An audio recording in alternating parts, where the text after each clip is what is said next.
Hey everybody, this is Rick, and we've got something special for you today.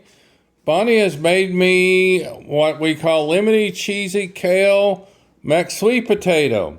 Now this is similar to a Jane Essylstein's channel Lemony cheesy kale mac muffin, but instead of a muffin, an English muffin, we use sweet potato toast.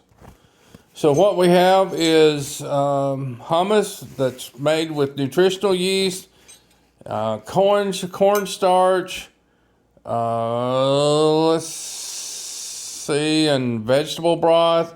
I forget all the ingredients. And then there's kale that's been steamed underneath it, and we've added tomato. And is this the black tomato, dear?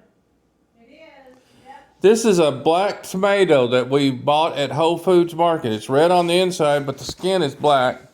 And we put some onion in it. So we've got some purple sweet potato, some yellow sweet potato.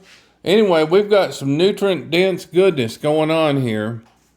And I got to dig in before it gets cold.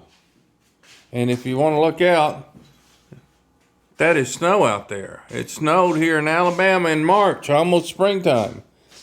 But this is my Lemony cheesy kale mac sweet potato toast.